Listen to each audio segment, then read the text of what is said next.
Welcome to जी के G S with Manish sir. आज 13 फरवरी 2023 है और आज की जितने भी महत्वपूर्ण करंट अफेयर होंगे वो हम इस वीडियो में डिस्कस करेंगे और इस वीडियो का पीडीएफ टेलीग्राम पे मिलेगा और टेलीग्राम का लिंक वीडियो के डिस्क्रिप्शन बॉक्स में है। तो आइए शुरू करते हैं आज का महत्वपूर्ण करंट अफेयर। आज का पहला प्रश्न है, हाल ही में जासूसी चिंताओं को लेकर कौन सा देश अपने कार्यालयों से चीनी कैमरे हटाएगा? तो ऑस्ट्रेलिया ने यह घोषणा किया है कि वह अपने कार्यालयों से चीनी कैमरे को हटाएगा साथियों। अब ऑस्ट्रेलिया ने किया है तो ऑस्ट्रेलिया की राजधानी क्या है? कैनबरा। ऑस्ट्रेलिया की प्राइम मिनिस्टर कौन है? तो एंटोनियो एल्बनीज़ ऑस्ट्रेलिया की प्राइम मिनिस्टर हैं और यहाँ की करेंसी है ऑस्ट्रेलियन डॉलर। साथियों, 18 वर्ष से अधिक आयु के लोगों को कोविड-19 वैक्सीन की 5वीं खुराक देने की घोषणा किसने की है? तो ऑस्ट्रेलिया ने ही की है। अब अगला प्रश्न है आपका, सभी 3 प्रारूपों में शतक बनाने वाला भारतीय कप्तान कौन बने हैं? तो पहले भारतीय कप्तान बने हैं रोहित शर्मा, जिन्होंने सभी तीनों प्रारूप में शतक बनाने वाला पहले कप्तान बने हैं साथियों। अब रोहित शर्मा क्रिकेट, तो क्रिकेट की साथियों सर्वोच्च संस्था जो है उसका नाम है इंटरनेशनल क्रिकेट काउंसिल अर्थात आईसीसी। इसका हेडक्वार्टर कहाँ है? दुबई में है। इसकी स्थापना कब हुई? तो 15 जून 1909 को इसकी स्थापना हुई आईसीसी की। और इसके चेयरपर्सन कौन है? तो ग्रेग वारकेले। इसके डिप्यूटी चेयरमैन कौन है? इमरान ख्वाजा। इसके सीईओ कौन है? तो जियोफ एलोडिस है आईसीसी के सीईओ। साथियों, बीसीसीआई भारत की संस्था है। तो board of control for cricket in India, इसका हेडक्वार्टर कहाँ है? मुंबई में है। इसकी स्थापना कब हुई? तो 1928 में बीसीसीआई की स्थापना हुई साथियों। और इसके प्रेसिडेंट कौन है? तो रोजर बिन्नी है बीसीसीआई के प्रेसिडेंट। साथियों, क्रिकेट की शुरुआत हुई कहाँ थी? इंग्लैंड में हुई थी। दुनिया का पहला क्रिकेट क्लब हैमिल्टन है, जिसकी स्थापना 1760 में हुई। और दूसरा है मैरीलीबॉन, जिसकी स्थापना 1787 में हुई।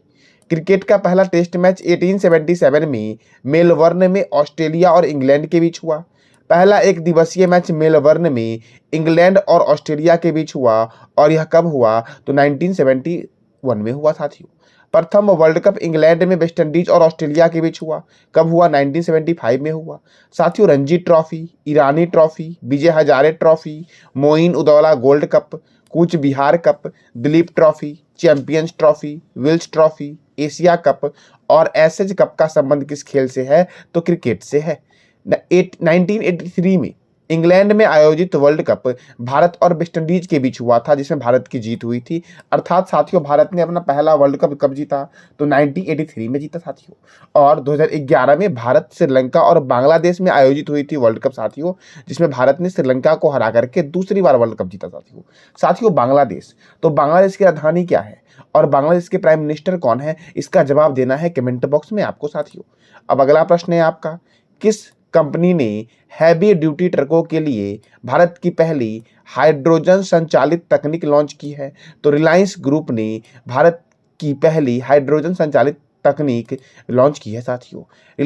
रिलायंस इंडस्ट्रीज लिमिटेड ने अशोक लेलैंड के साथ मिलकर बेंगलुरु में भारत ऊर्जा सप्ताह में भारत के पहले किसके? तो भारत के पहले हाइड्रोजन आंतरिक दहन इंजन यानी कि H2ICE प्रौद्योगिकी तकनीकी को लॉन्च किया है साथियों अशोक लेलैंड। तो मैंने कल भी बताया था आपको कि अशोक लेलैंड के नए एमडी एंड सीईओ कौन बने हैं। तो इसका जवाब देना है कमेंट बॉक्स में आपको कि अशोक लेलैंड के नए एमडी एंड सीईओ कौन बने हैं। अब अगला प्रश्न है आपका, किस केंद्रीय मंत्री ने युवाओं के लिए युवा संगम पोर्टल लॉन्च किया है? तो युवाओं के लिए युवा संगम पोर्टल लॉन्च किया गया है केंद्रीय शिक्षा और कौशल विकास उद्यमिता मंत्री धर्मेंद्र प्रधान के द्वारा साथियों। किसके द्वारा? धर्मेंद्र प्रधान के द्वारा, जो भारत के शिक्षा मंत्री हैं साथियों। तो और भी मंत्रालय हैं, उसको देखते हैं। ग्रामीण विकास मंत्री और पंचायती राज मंत्री कौन है? गिरिराज सिंह है। कौन है? तो गिरिराज सिंह। रेल मंत्री और संचार मंत्री कौन है? अश्वनी वैष्णव। स्वास्थ्य एवं परिवार कल्याण मंत्री कौन है? मनसुख मंडाविया। महिला एवं बाल विकास मंत्री कौन है? स्मृति ईरानी। सड़क परिवहन और राजमार्ग मंत्री कौन है? नितिन जयराम गडकरी। कृषि एवं किसान कल्याण मंत्री कौन है? नरेंद्र सिंह तोमर। जनजातीय कार्य मंत्री कौन है? तो अर्जुन मुंडा है जनजातीय कार्य मंत्री साथियों। वाणिज्य एवं उद्योग मंत्री और कपड़ा मंत्री कौन है? पीयूष गोयल। कोयला और खान मंत्री कौन है? प्रहलाद जोशी। वित्त मंत्री कौन है? निर्मला सीतारमन। पशुपालन, डेयरी और मत्स्य पालन मंत्री कौन है? पुरुषोत्तम रूपाला है। कानून एवं न्याय मंत्री कौन है? तो किरण रिजिजू हैं कानून और न्याय मंत्री साथियों।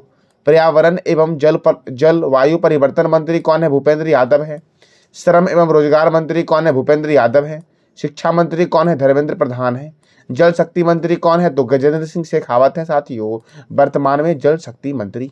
अब अगला प्रश्न है आपका, उत्तर प्रदेश के किस शहर में हाल ही में VFS ग्लोबल वीजा एप्लीकेशन केंद्र की शुरुआत की गई है? तो उत्तर प्रदेश के लखनऊ में साथियों VFS visa global visa application केंद्र की शुरुआत की गई साथियों। अब यह है क्या? तो इस केंद्र पर ऑस्ट्रेलिया, चेक गणराज्य, पुर्तगाल, स्विट्जरलैंड, नीदरलैंड, क्रोएशिया, इटली, सऊदी अरब, हंगरी और जर्मनी सहित कई देशों के वीजा आवेदन स्वीकार किए जाएंगे साथियों। अब यह उत्तर प्रदेश के लखनऊ में हुआ है। तो उत्तर प्रदेश की राजधानी क्या है? लखनऊ। मुख्यमंत्री कौन है? योगी आदित्यनाथ। गवर्नर कौन है? आनंदीबेन पटेल। यहाँ पे राज्यसभा सीट 31 है और लोकसभा सीट कितना है? तो 80 है।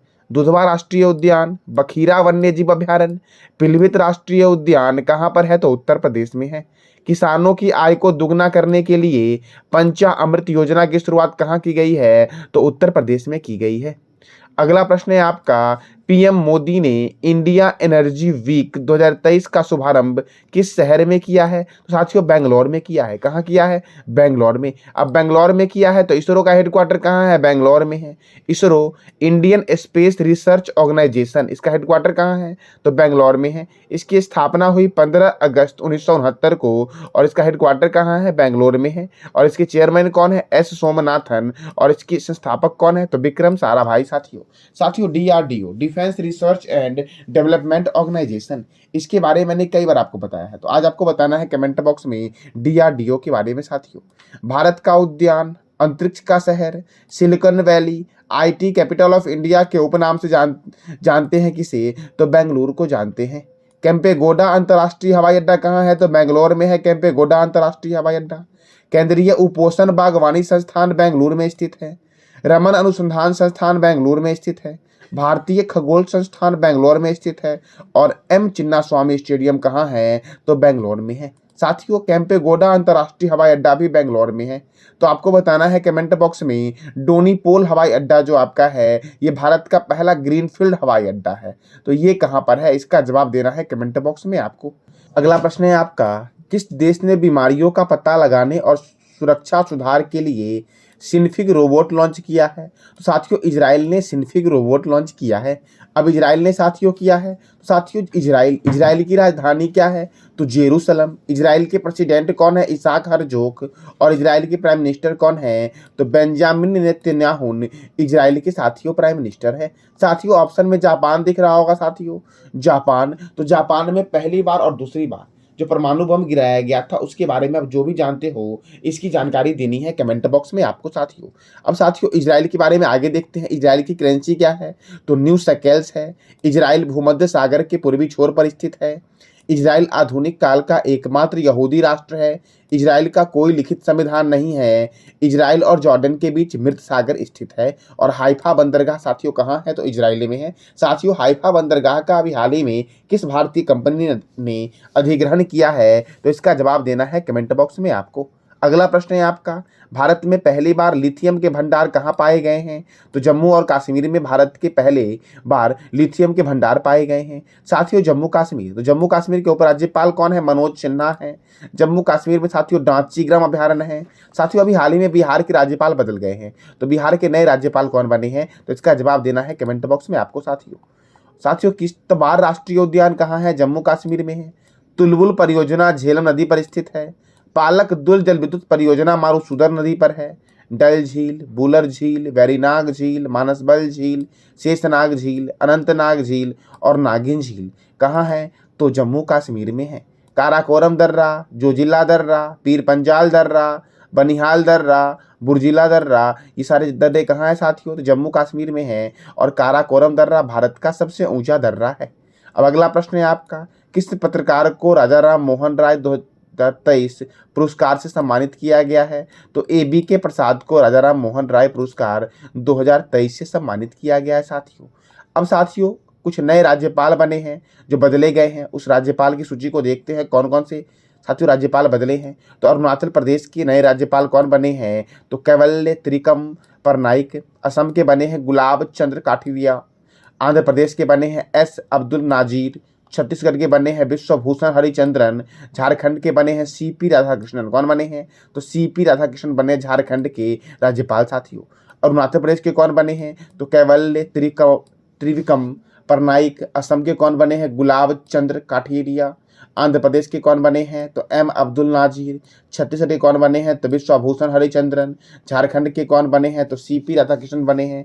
बिहार के कौन बने हैं? तो राजेंद्र विश्वनाथ आलेरकर बिहार के नए राज्यपाल बने हैं। महाराष्ट्र के कौन बने हैं? रमेश बैस बने हैं। मेघालय के राज्यपाल कौन बने हैं? फागू चौहान। सिक्किम के बने हैं लक्ष्मण प्रसाद आचार्य। हिमाचल प्रदेश के बने हैं शिव प्रताप शुक्ल। और लद्दाख के कौन बने हैं? तो doctor B D Mishra Ladakh के नए उपराज्यपाल बने हैं। डॉक्टर बी डी मिश्रा साथियों, फिर से देखते हैं एक बार। बिहार के कौन बने हैं? साथियों बिहार के राज्यपाल कौन बने हैं? तो राजेंद्र विश्वनाथन आलेरकर। महाराष्ट्र के कौन बने हैं? रमेश बैस। मेघालय के राज्यपाल कौन है? फागू चौहान। सिक्किम के हैं लक्ष्मण प्रसाद आचार्य। हिमाचल प्रदेश के हैं शिव प्रताप शुक्ल। और लद्दाख के नए उपराज्यपाल कौन बने हैं? तो doctor B D Mishra Ladakh के नए उपराज्यपाल बने हैं साथियों। तो ये था आज का आपका महत्वपूर्ण करंट अफेयर। कल मैंने आपसे पूछा था कि विश्व दलहन दिवस कब मनाया जाता है? तो 10 फरवरी को मनाया जाता है। हाल ही में इसरो ने सबसे छोटा रॉकेट SSLV-D2 कहाँ से लॉन्च किया? तो श्रीहरिकोटा से लॉन्च किया। तुर्की और सीरिया में हाल ही में आए भूकंप के कारण भारत द्वारा चलाए जा रहे अभियान को क्या नाम दिया गया है साथियों? तो ऑपरेशन दुष्ट भारत सरकार ने साथियों चलाया है तुर्की और सीरिया की मदद के लिए साथियों। अब साथियों आज का आपका प्रश्न है जो आपको जिसकी जानकारी देनी है कमेंट बॉक्स में आपको। इलाहाबाद उच्च न्यायालय के नए मुख्य न्यायाधीश कौन बने हैं? और बिहार उच्च न्यायालय के भी मुख्य न्यायाधीश बदले हैं, तो वो कौन बने हैं? इस दोनों प्रश्न का जवाब देना है कमेंट बॉक्स में आपको। हाल ही में विश्व की सबसे प्रतिभाशाली छात्रा के रूप में किसे नामित किया गया है? और हाल ही में कहाँ भारत का पहला ग्लास इग्लू रेस्टोरेंट खोला गया है? तो ये तीनों प्रश्न का जवाब देना है आपको कमेंट बॉक्स में। ये था आज का आपका महत्वपूर्ण करंट अफेयर। जानकारी अच्छी लगी तो लाइक करें, शेयर करें और सब्सक्राइब करें। धन्यवाद।